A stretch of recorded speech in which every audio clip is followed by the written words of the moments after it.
The USS New York, a Navy ship built from 7 tons of steel salvaged from the World Trade Center, arrived in Manhattan on Thursday. The amphibious ship sailed from Virginia to New York this week, and it carried 170 members of the 9/11 Families Association. This Sunday, they will be taking part in a ceremony commemorating the 10th anniversary of the September 11th attacks. Right now, we're joined by one of the families, Al and Maureen Santora. They lost their son, Christopher, on 9/11. He was a firefighter with Engine 54, Ladder 2, on that day. Thanks for joining us. You're very welcome. That must have been quite a ride on the USS New York. It was very special, to be asked, and we were very excited to go on this ship, particularly because the front of the ship has the U.S. Steel, from the World Trade Center.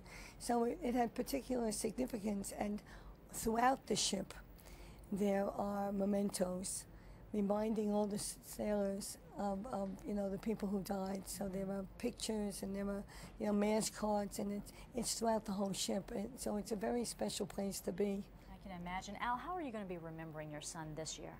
Well, we will go to the firehouse first. They have a service in the little park that's just adjacent to the firehouse on 48th Street. And then after that, we'll go over to St. Patrick's. They'll have a mass.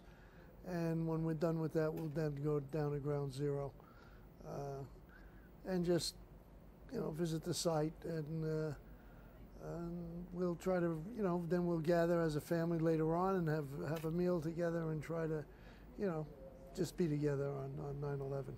Not only is it 10 years since the day, but it's also the first year since Osama bin Laden has been killed.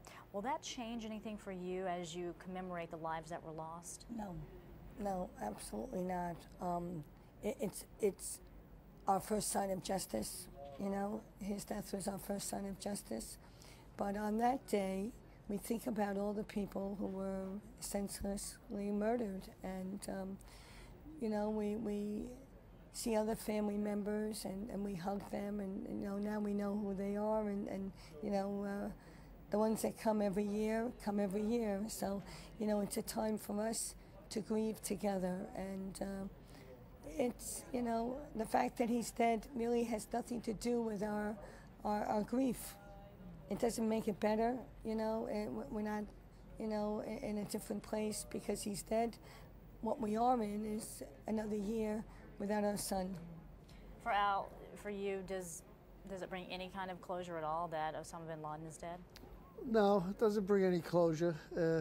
It just gives you a little bit of hope that there is some justice in that the people who were responsible, or at least the head anyway, has been brought to final end. And that we're hoping as well that the 5 detainees down at Gitmo are tried and convicted, and I'd like to see that happen. And when we met with President Obama, we said that. We said, finding Osama bin Laden was a coup, was a win for you, and it was a win for the free world. And all of the soldiers that served as a result of 9/11, it's their win as well. And we said the next win, hopefully, will be when the detainees are tried and convicted. And he kind of smiled and nodded, didn't make any kind of a commitment, but we told him that with no uncertain terms that's what we were looking for. But it does appear that the danger is not over. We are hearing that there is another possible threat in New York and D.C. As we approach the anniversary. Does that worry you? Well, I think Al-Qaeda has to present a good front and keep the heat up. And their philosophy is to make people afraid. I will absolutely not become afraid of anything that they are threatening. I'm very watchful. I'm very, very, very aware of my space and of the space around me. But I will not give them that right, that they are going to change what I do. And what I need to do on September 11th, I need to go and be at the site and remember this is where my boy died. And I don't care what they threaten. I will be watchful. I will pay attention. If I'm giving directions to cross the street, I will do so. But I'm going down to the site. And I think, that we need all of us to be very watchful and careful, but we also need to have our lives not interrupted by these constant threats. Well, Maureen and Al, we do appreciate you stopping by and sharing a little bit of what you've experienced. Thank you so much. Thank you very much. And we want to remind you that Al and Maureen have established a scholarship in their son's memory. You can find out more about it by going to ChristopherSantora.com.